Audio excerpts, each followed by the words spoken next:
संत कबीर से किसी भक्त ने प्रश्न पूछा है कि संसार में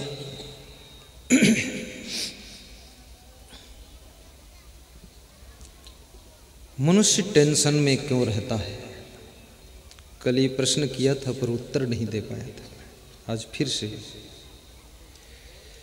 और मनुष्य इतना समझदार होते हुए, बुद्धिमान होते हुए बातें करता है तो ऐसा लगता है इसके सामने तो ब्रह्मा जी भी फेल है।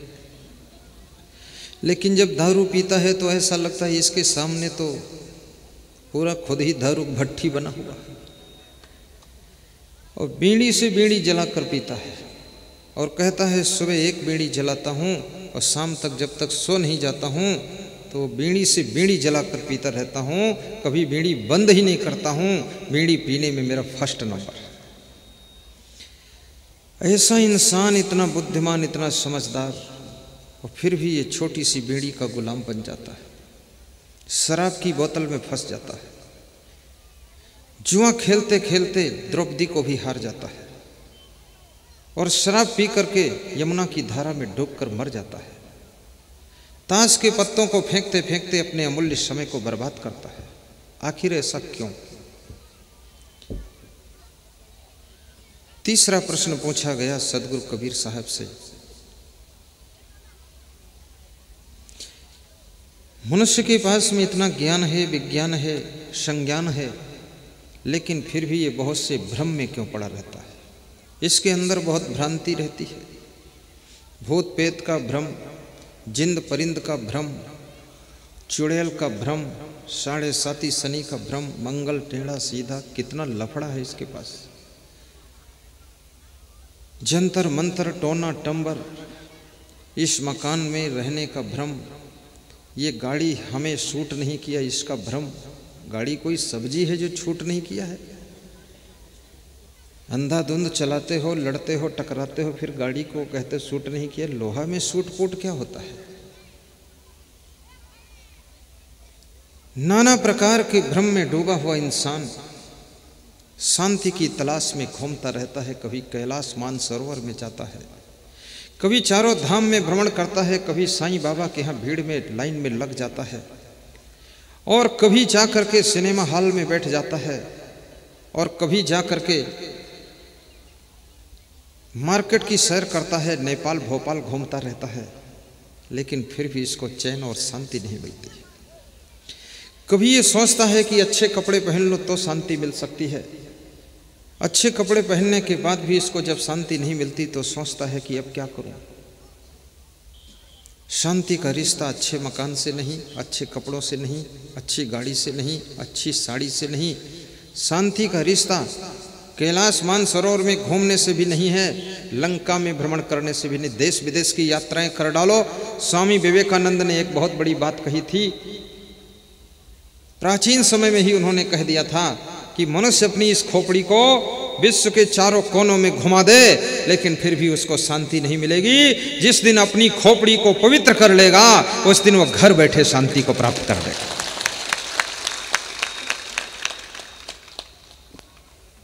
तो ये सदगुरु कबीर साहब से प्रश्न पूछा गया, इसका उत्तर मैं थोड़ी देर बाद दूंगा। एक दूसरा प्रश्न है, प्रश्न करना था लेकिन बीच में ही चालू हो जाता प्रवचन। कल मेरे से श्री हेमंत शर्मा जी कह रहे थे और श्री शंभू सिंह चंद्रावत कि व्यास गादी पर जब तुम बैठते हो तो ऐसा लगता है कि ऊपर से ज्ञान उतरता चला जा रहा है। तो मैंने कहा तो व्यास गादी से उतारते क्यों हो, बैठा ही रखो, ज्ञान उतरता ही रहे। कल बता रहे थे, बोली वो धारा जुड़ जाती है, साक्षात सरस्वती आकर बोलती है। बोले बहुत से लोगों को देखा किताब रखकर प्रवचन देते हैं, उसमें कुछ पढ़ लेते हैं, तुम्हारे पास तो कुछ भी नहीं, अंदर पीने का पानी रखा है। प्रवचन किताब देखकर नहीं होता, पुस्तक देखकर नहीं होता, प्रवचन तुम्हारा मस्तक देखकर होता है। तुमको देखकर प्रवचन करता हूँ, तुम्हारा चेहरा पढ़ता हूँ मैं, तुम्हारा मुंह देखता हूँ, जैसा जैसा मुंह तुम बनाते हो बिगाड़ते हो वैसा सत्संग बदलता रहता हूँ मैं। तुम्हारी मुखमंडल से प्रवचन निकलता है, जैसा चाहो वैसा प्रवचन मेरे अंदर से निकाल सकते हो, बस तुम मुंह बनाना सीख लो ठीक से, फिर हो जाएगा। और तुमको आ गया है इसलिए तुम मुस्कुराते हो, ताली बजाते हो तो प्रवचन अच्छा होता है। अगर तुम मुंह ऐंठ कर बैठो तो प्रवचन भी ऐंठ जाएगा। खुश बैठना है। चाणक्य हमारे देश के बहुत बड़े नीतिकार हुए। उनसे पूछा गया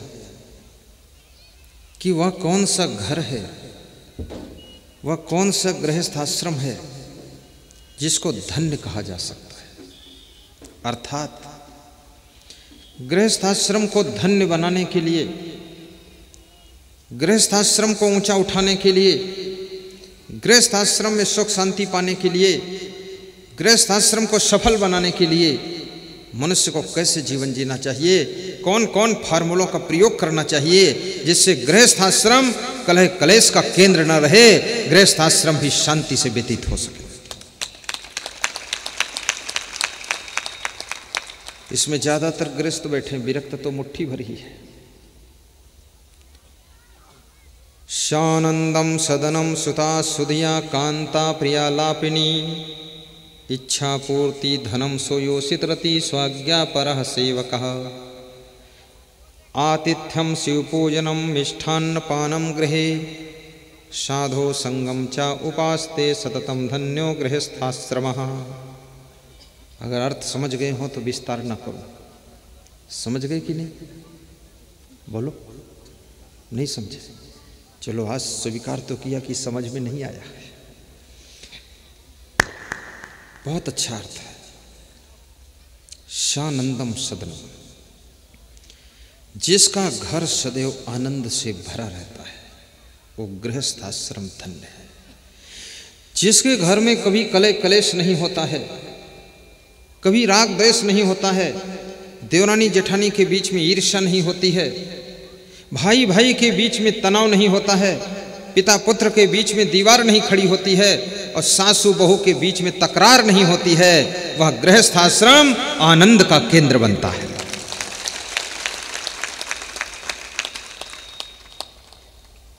इस सब के लिए क्या करना पड़ेगा आगे बता रहे चाणक्य। आज 2 ही प्रश्न काफी है, ज्यादा प्रश्न में छूट जाता है। शानंदम सदनम, घर में आनंद कैसे आएगा? सामान तो बाजार से आ सकता है, लाड़ी तो बीआई जी के यहां से आ सकती है, साड़ी मार्केट से आ सकती है, गाड़ी शोरूम से आ सकती है, फूल बाड़ी कभी लगा सकते हो, लेकिन आनंद कैसे आएगा? आनंदम भवेत सुता सुधिया, पहला सेंटेंस ध्यान देना फकरुद्दीन जी। ठीक। जिस घर के लड़के बुद्धिमान हैं, जिस घर के लड़के समझदार हैं, जिस घर के लड़के सुलझे माइंड के हैं, जिस घर के पुत्र आज्ञाकारी हैं, जिस घर की संतान व्यसन नहीं करती है, उस घर में आनंद का जन्म होता है। संतान यदि समझदार है तो आपके संताप को कम कर सकती है, और संतान यदि ना समझ है तो आपके संताप को दुगना बढ़ा सकती है।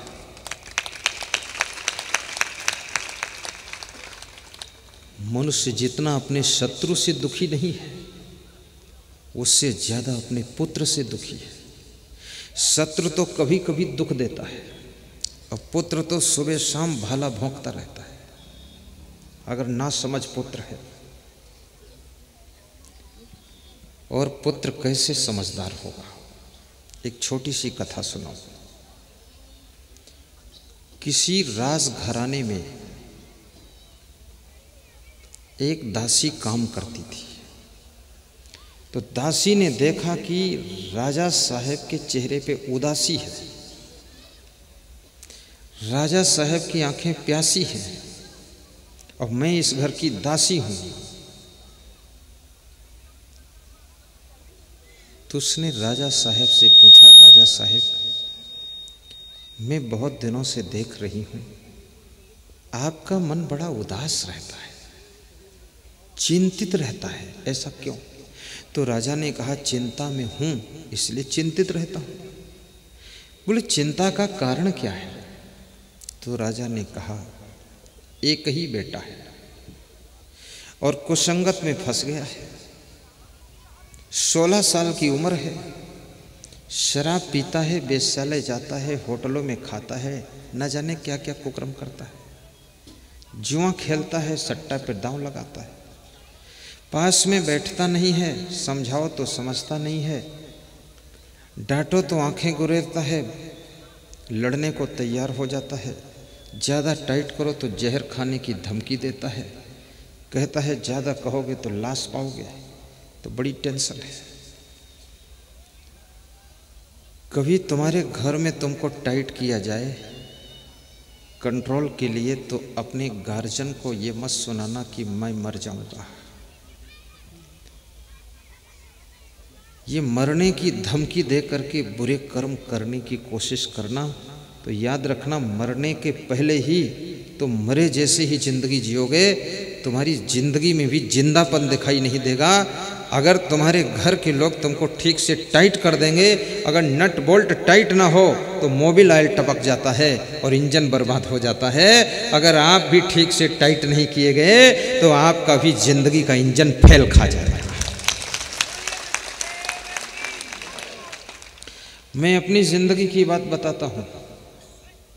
आश्रम पर आया तो हमारे आश्रम के संचालक साहब काफ़ी टाइट थे उस समय वो नौजवान थे, तो जिधर निकलते थे तो फट कौन है, तो हम लोग उनको बहुत डरते थे और सबसे ज़्यादा वह मुझे ही टाइट करते थे। कहीं खड़े देख लिया, बैठे देख लिया, इधर आओ, वहाँ क्यों खड़े हुई, जाओ पढ़ो जाकर। खुद एक क्लास नहीं पढ़े हुए थे और मेरे को हर समय पढ़ने में लगाते थे, और मेरे को पढ़ने में इतना आनंद आता था कि खाना ना मिले ठीक है, सोना ना मिले ठीक है, लेकिन पढ़ने को मिल जाए तो क्या पूछना है। तो मैं पढ़ता भी था। तो उनके टाइट करने के कारण एक एक दिन में 55 दोहा याद करता था, 90 दोहा, 29 श्लोक याद करता था कि वो सुनेंगे, कहेंगे सुनाओ, तो क्या सुनाऊंगा। और उनको खुद इतनी मोटी पुस्तक याद थी, बिना देखे हुए इतनी मोटी पुस्तक पढ़ते थे, पूरा सुनाते थे। तो उनके टाइट होने का परिणाम ये निकला कि आज हमको उन्होंने आपके बीच में सत्संग सुनाने योग्य बना दिया। ये उनकी कृपा है। तुम्हारे अगर माता पिता टाइट है, सास ससुर टाइट है, तो तुम कमरे में बैठकर मुस्कुराया करो कि तुम टाइट हो तो हम राइट है।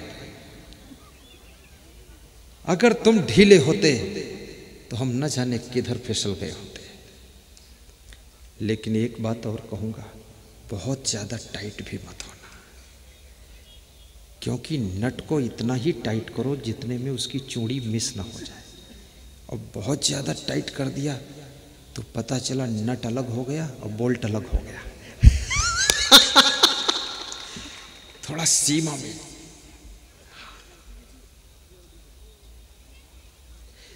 और टाइट भी करो तो कुम्हार जैसा टाइट करो। कुम्हार को देखा तुमने? ना देखा हो तो देख लेना। मैंने क्या बताया है, कुम्हार क्या करता है, ध्यान से सुनना। ये सबके समझने जैसी बात है, सुनने जैसी बात है और जीवन में उतारने जैसी बात है, और माता पिता सास ससुर के लिए बड़ी जरूरी बात है। इस पर ध्यान देना, गौर करना, भूलना मत, पकड़ के रखना। कुम्हार जब घड़ा बनाता है, ऊपर से घड़े को पीटता है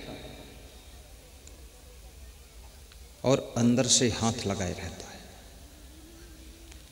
अंदर से थपाक लगाए है तो उस कुम्हार से पूछो ऊपर से पीटते क्यों हो इसको, तो कहता है कि घड़ा इतना मजबूत बने कि कभी न फूटे, इसलिए पीट रहा हूं। तो बोलो अंदर से हाथ क्यों लगा रखा है? बोले घड़ा अभी कच्चा है, अंदर से हाथ का सहारा इसलिए दिया हूं कि घड़ा कहीं अभी न फूटे। अंदर से हाथ का सहारा इसलिए दिया जा रहा है कि घड़ा अभी न फूटे, और ऊपर से पीटा इसलिए जा रहा है कि घड़ा इतना मजबूत हो जाए कि कभी न फूटे, अभी न फूटे और कभी न फूटे, ऐसा घड़ा तैयार पड़ा जाए। ये माता पिता और सास ससुर और गुरु के लिए बड़ी जरूरी पॉइंटेड बात है कि बेटे को इतना लाड़ला भी मत बनाना कि भविष्य में बिल्कुल बौड़म दास बना घूमे, और इतना टाइट भी ठोक पीट मत कर देना कि अभी ही गड़बड़ा जाए। लाड़ी को इतना लाड़ली मत बनाओ कि फिर दिन में भी रजाई ओढ़ कर पड़ी रहे।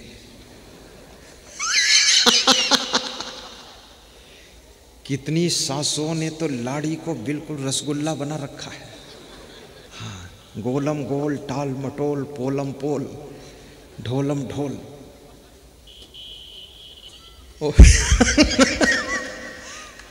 ज्यादा लाड़ली मत बनाओ,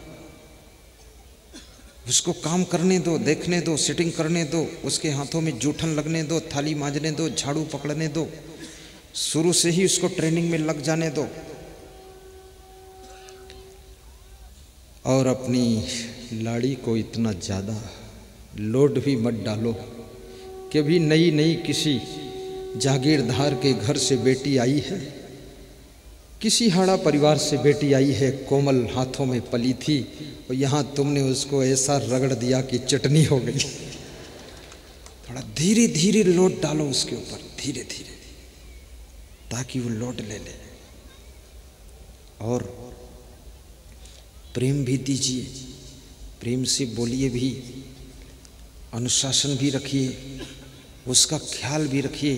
और 24 घंटे में एक बार सासू को चाहिए कि बहुत सुंदर चाय बनाकर अपनी लाड़ी को पिलाए कि ले पी ले बेटी, बहुत अच्छा है।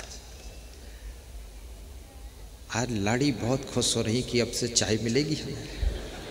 हाँ, घरों में स्वर्ग उतर जाएगा। मैं गुजरात में था तो वहाँ से विदा हो रहा था यूपी के लिए, तो भक्त नटवर भाई पटेल, अंबा भाई पटेल हमारे लिए रास्ते का नाश्ता बांध रहे थे, तैयार कर रहे थे। तो उन्होंने सब नाश्ता संतों का अलग कर दिया, मेरा अलग कर दिया, फिर एक नाश्ता मेरा और संतों का जॉइंट कर दिया। तो मेरे संत ने कहा गुरु जी का अलग कर दो, हम लोगों का अलग कर दो। बोले नहीं, ये नाश्ता संतों का गुरु जी का एक साथ रहेगा और इसको गुरु जी अपने हाथों से खिलाएंगे रास्ते में, शिष्यों को तब अच्छा लगेगा। तो उसकी बात मेरे गले उतर गई। बात खिलाने की नहीं है, बात भाव की है। और याद रखना, परिवार हो या कोई संगठन हो, उसको यदि डील करना है तो भाव से ही डील किया जा सकता है, सुंदर स्वभाव से डील किया जा सकता है, और अपने चरित्र के प्रभाव से डील किया जा सकता है। और बाकी यदि सोचो बिना भाव के डील करूं तो कोई डील होने वाला नहीं। करुणा भाव। नीति शास्त्र में एक श्लोक लिखा है, बाबा बोलो आप श्लोक, बाबा आप बोलो। लाड़ेत पंचवर्षाणि ताड़ेत 10 वर्षाणि प्राप्ते तु खोडसे वर्षे पुत्रम मित्रम इवाचरेत। लाड़ेत बहवो दोषा ताड़ेत बहवो गुणा तस्मात् पुत्रश्च शिष्यश्च ताड़ेन न तु लालेत। 5 वर्ष तक बालक के साथ में लाड़ कीजिए। 5 वर्ष के बालक को पिटाई मत करो, ठोंक पीट मत करो, गम खा लो, निभा लो, क्षमा कर दो। कितनी स्त्रियां तो 3 वर्ष के बालक को ऐसे कूटती हैं जैसे धान कूटे जा रहे हैं, धमाधम धमाधम, हड्डी पसली टूट जाए, कुछ हो जाए, पति आकर बचाता है, नहीं तो निपटा देंगी पूरा। ऐसे नहीं मारना है। बच्चा है, छोटा है, अज्ञानी है, ज्ञान नहीं है, क्षमा कीजिए उसको। और 5 वर्ष से जब बड़ा हो जाए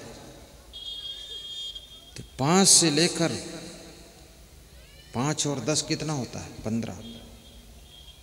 15 साल की उम्र, 5 से 15 तक, ये 10 साल बीच का जो टाइम है, इसमें अनुशासन रखिए, कड़ी दृष्टि रखिए। कड़ी दृष्टि का ये भी अर्थ नहीं कि रोज डंडा उठाकर चालू करो, नहीं। प्रेम भी, और ध्यान रखो मेरा बेटा कहाँ गया है, मेरा पोता कहाँ बैठा है, किसके साथ घूम रहा है। क्योंकि मनुष्य एक ऐसा प्राणी है, चाणक्य कहते हैं, कबीर कहते हैं, तुलसी कहते हैं कि जैसी संगत में बैठता है इसके ऊपर वैसी रंगत लग जाती है। इसलिए कृपया बहुत गौर करना। संगत से सुख उपजे, कुसंगत से दुख होए। कहें कबीर तहाँ जाइए, जहाँ अपनी संगति होए। संगत का प्रभाव देखो। चींटी फूल की संगत करती है तो भगवान के मंदिर में भगवान के ऊपर चढ़ जाती है। चींटी को भगवान के ऊपर कौन चढ़ने देगा? चींटी को संत जी के ऊपर कौन चढ़ने देगा? चढ़ रही हो तो लोग टांग पकड़कर उतार देंगे, उतर, वहां कहाँ जा रही। लेकिन फूल की संगत किया है, फूल के साथ बैठी है, फूल के अंदर बैठी है, तो चींटी भगवान के ऊपर चढ़ जाती है। और फिर भगवान के ऊपर चढ़ाया हुआ 56 प्रकार का भोग भगवान लगाता है, कहीं नहीं लगाता है तो कोई जानता नहीं है, लेकिन चींटी प्रेम से बैठकर भोग भी लगाती है। फूल की संगत के प्रभाव से चींटी भगवान के भोग को खुद लगा देती है। और वही चींटी जब धूल की संगत करती है तो राहगीरों के पैरों से रौंद कर मार दी जाती है। और वही चींटी जब जलती हुई लकड़ी की संगत करती है, आग में जल करके मर जाती है। चींटी वही है। संगत बदल गई तो चींटी की जिंदगी के परिणाम बदल गए। इंसान वही है। चोर के साथ में बैठ जाओ तो पुलिस के 4 डंडे फालतू खा जाओगे, और संत के साथ में बैठ जाओ, सफेद कपड़े पहन करके, पाजामा कुर्ता ही पहन लो, तो संत के पैर कोई छुएगा तो तुम्हारे भी पैर छूने के लिए झुक जाएगा। ये संगत का प्रभाव होता है। इसलिए हमेशा अच्छी संगत में बैठिए। तो मैं आपको बता रहा था कि राजा साहेब के चेहरे पर बहुत उदासी थी, क्योंकि उनका बेटा बिगड़ गया। चाणक्य कहते हैं 16 साल से ऊपर जब बच्चे की उम्र हो जाए तो उसके साथ में मित्र की तरह रहो। पुत्र नहीं, मित्र का व्यवहार करो। अब तुम्हारा साथी हो गया वो। और दासी कहती है कि राजन, मेरा भाई भी ऐसे बिगड़ गया था। कितने लोग को संगत में पढ़ करके बिगड़ गए।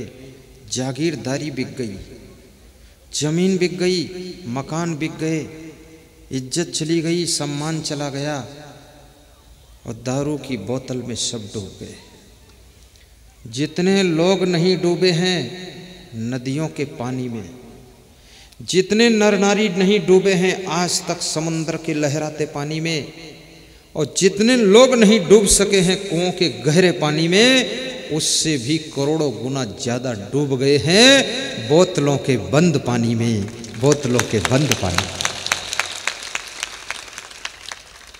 और शराब ज्यादातर पुरुष पीते, महिलाएं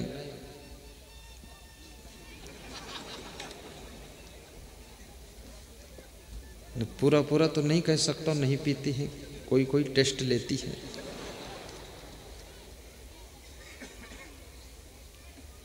लेकिन तुम मत पीना बेटियों, तो क्या तुम पीते रहना है? तुम भी छोड़ देना।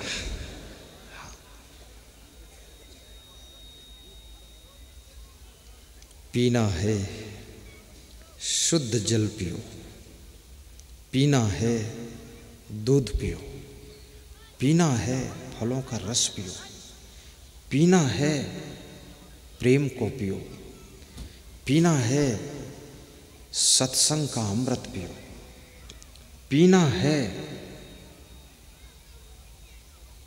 ऐसी चीज पियो, भक्ति का अमृत पी लो, भक्ति का प्याला जो मीरा ने पिया था, ध्रुव ने पिया था, प्रहलाद ने पिया था, सेवरी ने पिया था। आज कोई हीरोइन मरने के बाद उसको कोई याद नहीं करता है, नाम नहीं लिया जाता है।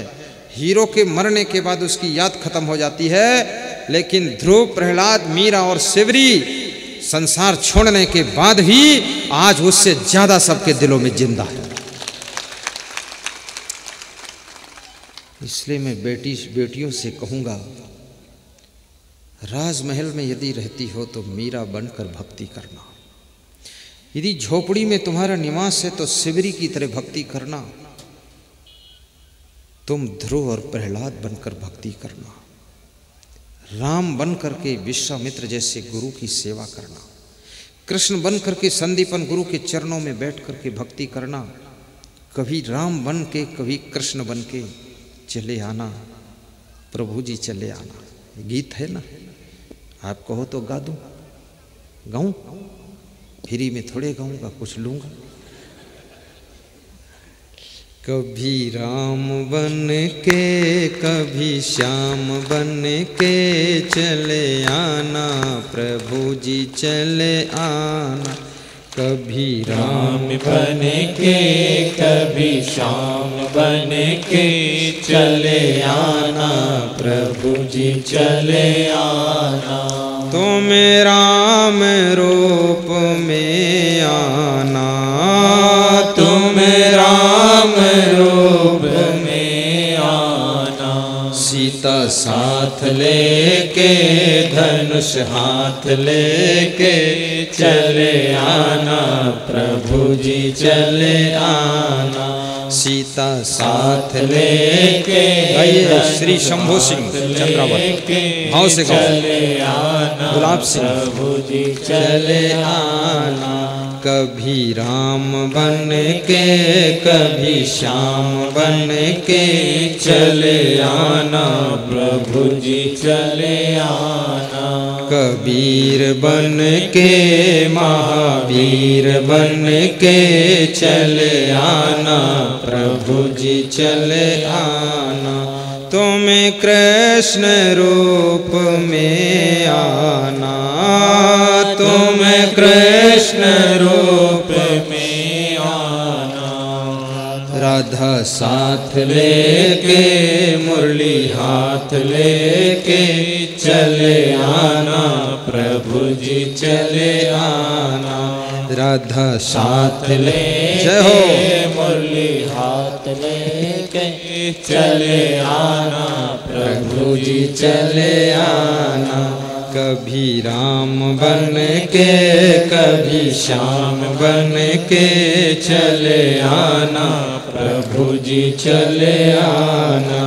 कभी राम बन के कभी श्याम बन के जोर से गाओ, चले आना, प्रभु जी चले आना। तुम क्षमा रूप में आना, तुम क्षमा रूप पिंकी गुजर यही नाम है ना। तुम क्षमा रूप में आना, तुम क्षमा रूप में आना। सुख करता बन के दुख हरता बन के चले आना, गुरु जी चले आना। सुख करता बन के दुख हरता बन के चले आना, प्रभु जी चले आना। कभी राम बन के कभी श्याम बन के धन्य हो, जय हो तमर सिंह हाड़ा, जोर से बोलो। कभी राम बन के कभी श्याम बन के चले आना प्रभु जी चले आना। तुम राम रूप में आना, तुम राम रूप में आना। सीता साथ लेके धनुष हाथ लेके। बहुत सुंदर आनंद आ गया, ढाबा धुआं खड़ी। प्रभु जी चले आना। चाणक्य जो कि भारत देश के बहुत बड़े विख्यात नीतिकार हुए। शानंदम सदनम सुता सुधिया कांता प्रियालापिनी इच्छा पूर्ति धनम सोयोषित रति स्वाज्ञा परः सेवकः आतिथ्यम प्रदिनम मिष्ठान्न पानम गृहे साधु संगम उपास्ते चा सततम धन्यो गृहस्थाश्रमः। वह कौन सा गृहस्थाश्रम है जिसको धन्य कहा जा सकता है? वह कौन सा घर है जिसमें सदैव आनंद मंगल रहता है? उसकी क्या पहचान होती है? सबसे पहली पहचान, जिस घर के लड़के समझदार हैं, जिस घर के पुत्र मित्र की तरह अपने माँ बाप के साथ व्यवहार करते हैं, शत्रु की तरह व्यवहार नहीं करते, उस घर में सदैव आनंद रहता है और वह गृहस्थाश्रम धन्य कहा जाता है। और याद रखना, यदि तुमने अपने माता पिता के साथ में दुर्व्यवहार किया है तो आपके बेटा और आपकी बेटी वो भी आपको वही परिणाम देने वाले हैं।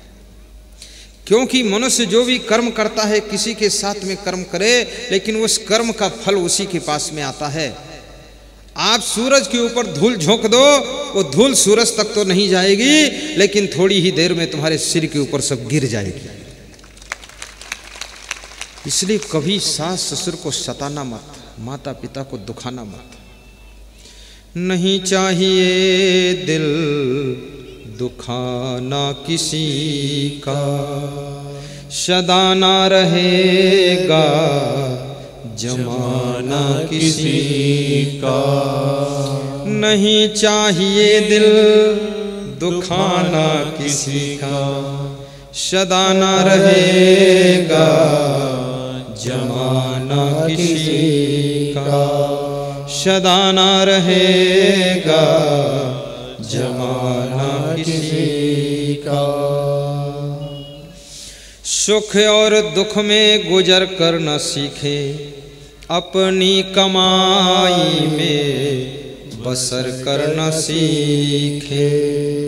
न सीखे कभी हम दबाना किसी का। नहीं चाहिए दिल दुखाना किसी का, सदा ना रहेगा, सदा ना रहेगा जमाना किसी का, सदा ना रहेगा जमाना किसी का। बोलिए सद्गुरु भगवान की जय।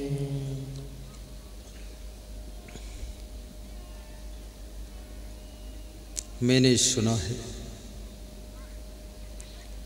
किसी घर में नई नई लाड़ी आई, उसने अपने पति को कहा, तुम्हारे बूढ़े माँ बाप की सेवा मैं नहीं कर सकूं। थाली में जूठन छोड़ देते हैं, गंदगी रखते हैं, जहाँ देखो वहाँ थूकते हैं।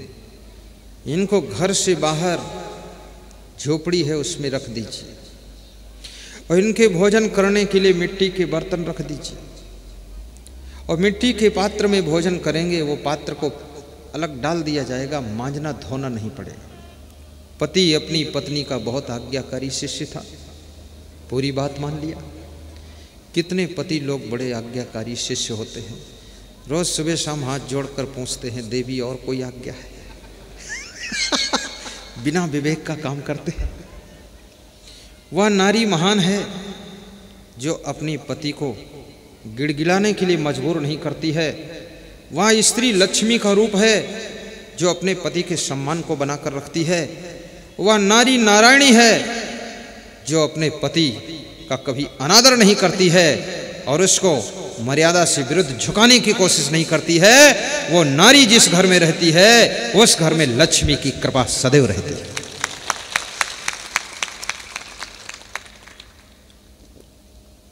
रिश्तों की भी मर्यादा होती है, उम्र की मर्यादा होती है। धनम वृद्धा, बलम वृद्धा, आयु वृद्धा, ज्ञानम वृद्धा।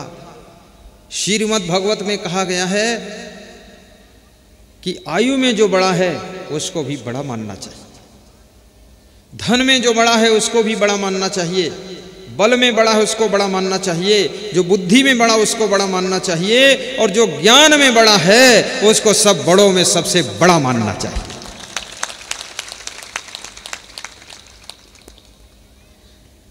आयु की भी मर्यादा का पालन करना।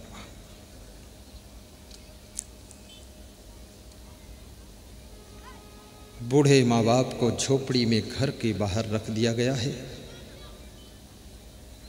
दोनों डोकरा डोकरी साथ साथ बैठकर मुस्कुराते रहते हैं। शायद इसी का नाम है दुनिया। आज हम घर से बाहर निकाल दिए गए। याद रखना, दुख कितना ही कठिन हो लेकिन किसी के साथ में दुख को भोगना आसान हो जाता है, और दुख कितना ही छोटा हो पर उस दुख को अकेले भोगना बड़ा कठिन हो जाता है। 1 किलोमीटर भी पैदल चलना, अकेले पैदल चलना बड़ा कठिन हो जाता है, लेकिन 20 किलोमीटर भी सबके साथ साथ में पैदल चलना आसान हो जाता है। गिरिराज की परिक्रमा लोग करते हैं, अयोध्या में परिक्रमा करते हैं, नैमिषारण्य मिश्रिक में परिक्रमा करते हैं, लाखों लोग एक साथ में परिक्रमा करते हैं, तो सैकड़ों किलोमीटर की परिक्रमा, 15-15 किलोमीटर की परिक्रमा हंसते हंसते पूरी हो जाती है। और 1 किलोमीटर यदि अकेले चलना पड़ जाए तो भी भारी पड़ जाता है। याद रखना, दुख भी साथ साथ भोगा जाए तो दुख भी सुख में बदल जाता है। दोनों पति पत्नी डोकरा डोकरी के रूप में एक एक खाट पर लेटे हैं, करवट बदल बदल कर बातें कर रहे हैं कि क्या जिंदगी है। ये घर तो मैंने बनाया, बेटे को मैंने पैदा किया, पढ़ाया लिखाया, विवाह किया गया, ये लाड़ी आ गई है, इसने हमको बाहर कर दिया। कोई बात नहीं, खुश हैं, मिट्टी के पात्र में भोजन कर रहे हैं। जिन्होंने चांदी की थालियां खरीद कर घर में रखा था, आज उनकी किस्मत में मिट्टी का पात्र है। याद रखना, किस उम्र में, किस वर्ष में, किस सप्ताह में, किस दिन में आपकी किस्मत का सितारा किधर को चेंज हो जाए कुछ पता नहीं। तुम क्या से क्या बन जाओ। बहुत दुखी भी हो जाते हैं। एक दिन उनका पोता घूमते घूमते वहाँ आया और पोता को देख करके गले लगा लिया। दादा दादी ने कहा, तेरा सहारा है, तू 2-4 साल में बड़ा हो जाएगा तो कुछ सुख मिलेगा। तो उस पोता ने कहा, दुख क्या है? बोले, दुख ये कोई कम है? ये महल बनाया हुआ मेरा है और झोपड़ी में मैं डाला गया हूँ। चांदी की थालियां खरीद कर रखा हूँ, उनमें तेरी माँ तेरा पिता खाता है भोजन और मुझे मिट्टी के बर्तन में भोजन देता है। ये कोई कम दुख है? मच्छर काट रहे हैं यहाँ, गर्मी लगती, पंखा नहीं यहाँ, फ्रिज का ठंडा पानी नहीं यहाँ, वो मटके में रखा पानी है, गंदा फंदा पीना पड़ता है। तो उस पोता ने कहा, पोता समझदार था, उसने कहा, मैं 2-4 दिन में ही खेल बदल दूंगा आपका। तो जितने मिट्टी के पात्र थे जिनमें वो भोजन करते थे, उनको वो पोता इकट्ठा करके रखता गया।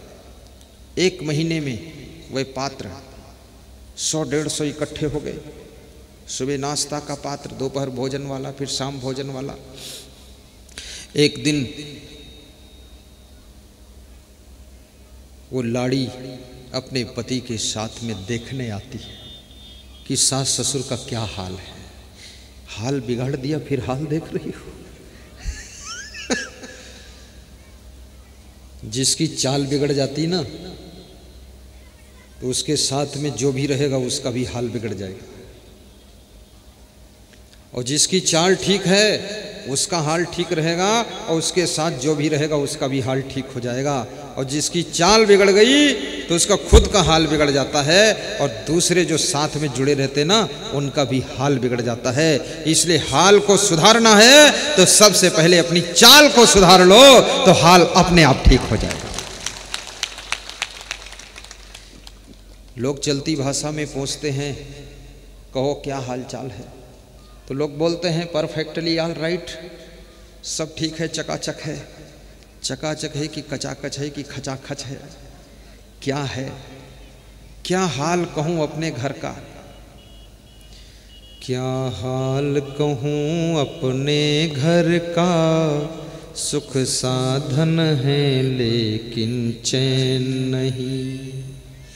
घर में बहुएं और बच्चे हैं, नौकर भी अच्छे अच्छे हैं, नोटों के भरे समुंदर है, सुख साधन है लेकिन चैन नहीं। क्या हाल कहूँ अपने घर का, सुख साधन है लेकिन चैन नहीं। घर में बहुएं और बच्चे हैं, नौकर भी अच्छे अच्छे हैं, नोटों के भरे समुंदर है। नोटों की गड्डियों को गद्दा बनाकर सोने वाले लोग भी चैन से नहीं सोते। गले में सोने की चैन पहनने वालों को जिंदगी में चैन नहीं मिली। सोने की चैन पहनने वाले सुखी हैं कि चैन से सोने वाले सुखी हैं? जरा इस पर विचार कर लेना। सोने की चैन वाले तो दुखी हैं लेकिन चैन से सोने वाले बहुत सुखी हैं। क्या हाल कहूँ अपने घर का, सुख साधन है लेकिन चैन नहीं। क्या हाल कहूँ, गा सकते हो मेरे साथ, दोहरा सकते हो। क्या हाल कहूँ अपने घर का, सुख साधन है लेकिन चैन नहीं। घर में बहुएं और बच्चे हैं, नौकर भी अच्छे अच्छे हैं, नोटों के भरे समुंदर है, नोटों के भरे समुंदर है। सुख साधन है लेकिन चैन नहीं, सुख साधन है लेकिन चैन नहीं। चैन कैसे मिलेगी? सोने की चैन का मिलना आसान है, दूसरे की भी सोने की चैन तुम खींच सकते हो और अपने गले में पहन सकते हो, लेकिन जो दूसरों के गले की चैन को खींच लेता है उसकी जिंदगी की चैन पूरी चली जाती है। इसलिए दूसरों की चैन कभी मत खींचना।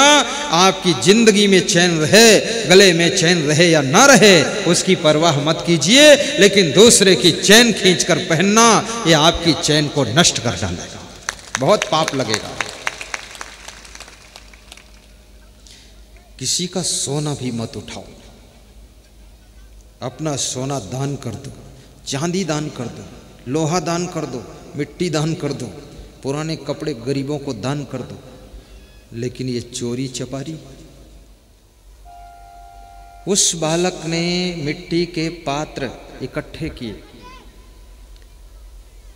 लाड़ी आकर देखती है तो अपने बेटे से पूछती ये यहाँ क्यों इकट्ठा किया, इनको फेंक देना चाहिए।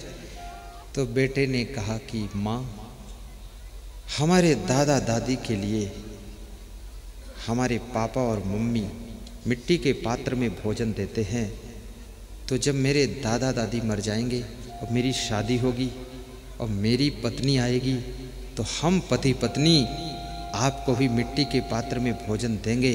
तो हो सकता उस समय मिट्टी के पात्र कुंभकार ना बनाए, तो ये पहले से हम इकट्ठा रखेंगे और इसी में आपको भोजन खिलाया करेंगे।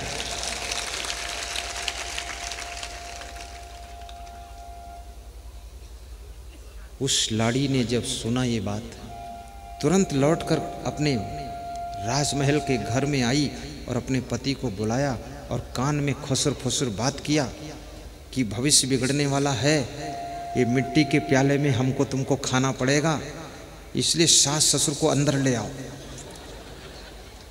सास ससुर अंदर आ गए, बोले चांदी की थाली में खिलाओ और इनकी सेवा अच्छी किया जाए, नहीं तो ये बेटा गलत सीख रहा है।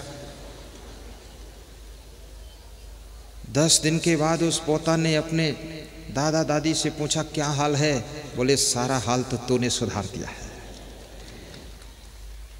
और उस लाड़ी ने अपने बेटे से पूछा, पति पत्नी ने, बेटा अब तू मुझको कैसे भोजन खिलाएगा? तो उसने कहा आप अपने सास ससुर को माता पिता को चांदी की थाली में खिला रहे हो तो मैं इतना उन्नति करूंगा, विकास करूंगा कि आपको सोने की थाली में भोजन खिलाऊंगा। तुम जैसा व्यवहार अपने सास ससुर के साथ करते हो, जैसा बर्ताव अपने बूढ़े माता पिता के साथ करते हो, उसको तुम्हारे बच्चे सीख रहे हैं, देख रहे हैं, सोच रहे हैं, समझ रहे हैं और तुम्हारे साथ भी वैसा ही बर्ताव होने वाला है।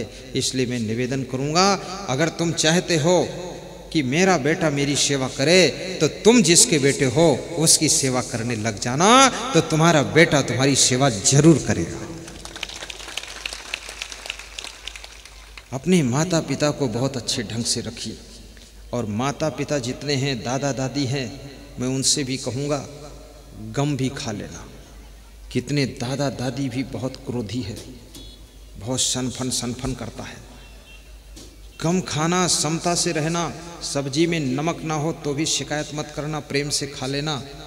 एक आदमी से पूछा मैंने, तुम गाय की सेवा कर लेते हो, कुत्ते की सेवा करते हो, बिल्ली की सेवा करते हो, सबकी सेवा कर लेते हो, लेकिन अपने माँ बाप की सेवा करने में इधर उधर क्यों मुकर रहे हो? तो उसने कहा गाय में एक खासियत है, बिल्ली में खासियत है, कुत्ते में खासियत है, भैंस में भी खासियत है, बकरी में खासियत है, लेकिन माँ बाप में वो खासियत नहीं। तो मैंने कहा कौन खासियत? बोले ये खासियत है, गाय भैंस बकरी को कुछ भी खाने को दे दो वो शिकायत नहीं करती है, जितना खाना खा लेती है, पर माँ बाप को अगर कचौड़ी खिलाओ तो भी इनका किचकिच खत्म नहीं होता है, ये बहुत शिकायत करते हैं। तो शिकायतबाजी की आदत को भी बंद करना, रोज रोज नहीं कहना है, जो मिले प्रसाद समझकर खा लेना, महीने में एक बार समझा देना जब बार बार गलती हो जाए, बाकी प्रेम से खा लो। और मैं तो ये कहूँगा, भोजन कितना ही रूखा सूखा हो, यदि भूख आपको ठीक से है तो स्वाद पूरा आएगा, और भूख नहीं है तो रसगुल्ला भी खाओगे तो गोबर गुल्ला जैसा लगेगा, बाटी भी घाटी नहीं उतरेगी। और यदि भूख अच्छी है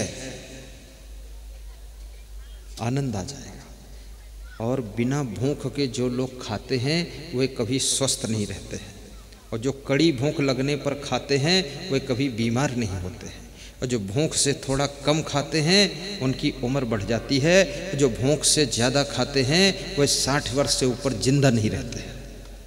ये फार्मूले नोट कर लेना, आज से संकल्प लेना, इन्हीं फार्मूलों से चलना है। और शाम को भोजन करने के बाद 10 मिनट पैदल चलना अनिवार्य है। 10 मिनट हर रोज टहले शाम को खाने के बाद।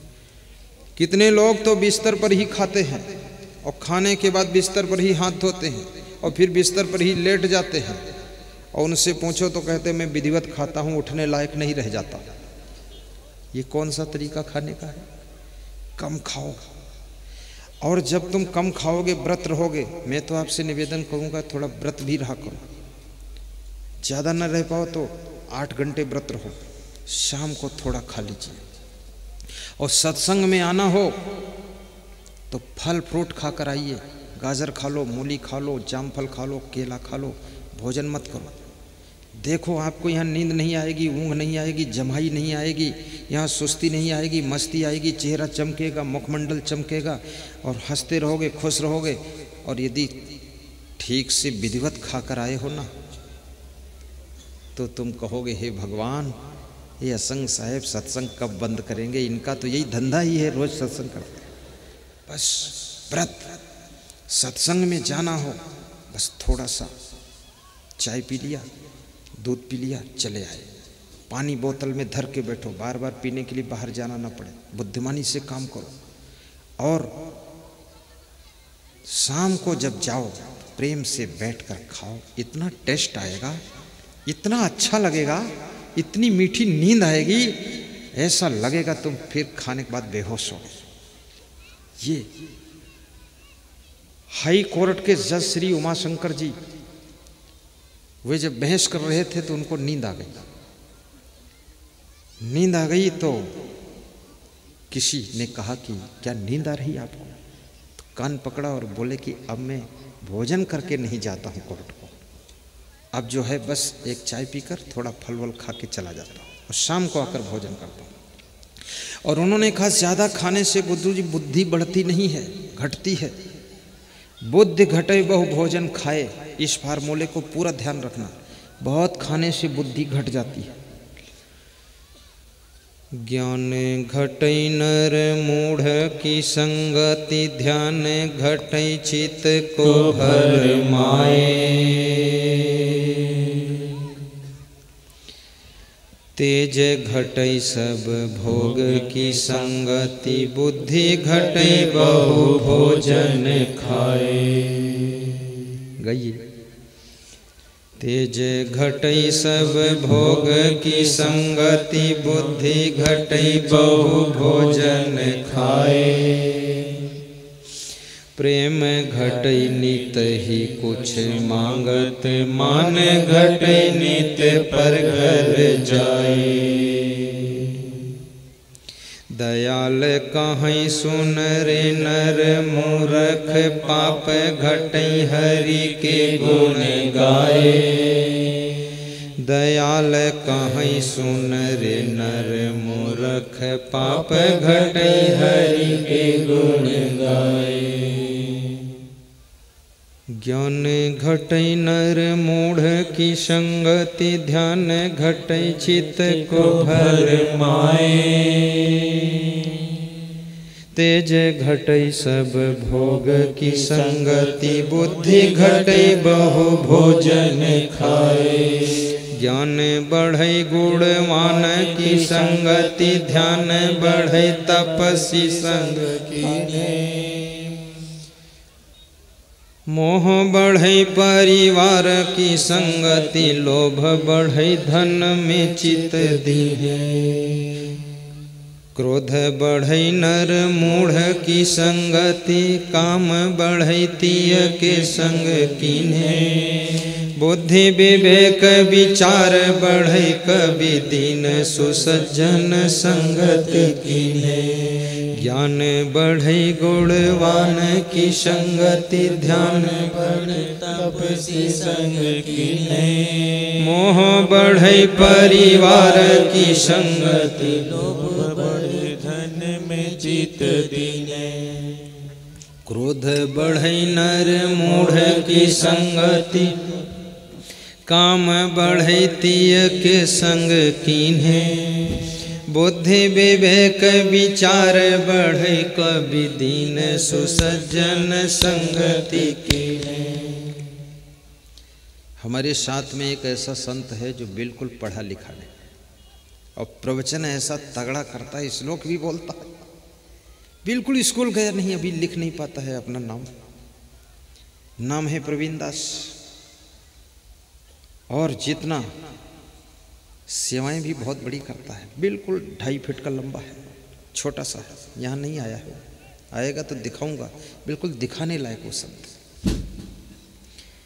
बड़ा ब्रिलियंट और बड़ा तार्किक और बहुत जबरदस्त। उसको श्लोक भी याद है। कैसे याद हो गया? गुणवान की संगत में रहते रहते, ज्ञानी की संगत में रहते रहते अपने आप को भी ज्ञान आ जाता है। भक्त के घर में रहने वाला तोता वो भी सीताराम बोलने लग जाता है, और दुष्ट के घर में रहने वाला तोता गाली देने लग जाता है। क्या करोगे उस तोते को? भाइयों और बहनों, किसी बाजार में दो तोता बिक रहे थे। एक तोते की कीमत 5,000 थी, दूसरे की कीमत 5 रुपये थी। राजकुमार बग्घी पर गया, मार्केट में पहुंचा और तोता की कीमत पूछा तो 5,000 5 रुपये। एक जैसा पिंजड़ा और एक जैसे तोता। तो उसने पूछा इतना अंतर क्यों है? बोले खरीद कर ले जाओगे तो अंतर का पता चलेगा। बोले एक तोता लूँगा मैं, 5 रुपये वाला दे दो। बोले नहीं, दोनों जोड़ा ही बिकेगा। तो 5,000 5 रुपये के तोता लेकर गए। तो जो 5,000 का तोता था, तोता समझते हो ना, सुआ, तो उस तोता को अपने विश्राम कक्ष के बाहर बरामदे में पिंजड़ा टांग दिया। कीमती तोता है, देखता हूँ क्या करता है।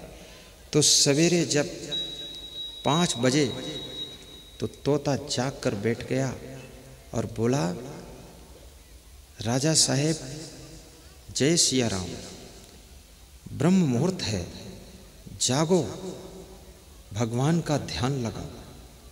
सीताराम, राजकुमार अब सोने का वक्त नहीं है। जब राजकुमार जागा तो मीठे मीठे भजन सुनाए उस तोता ने। भजन सुनाने के बाद कहा कि अब जाओ स्नान करके अपना काम करो।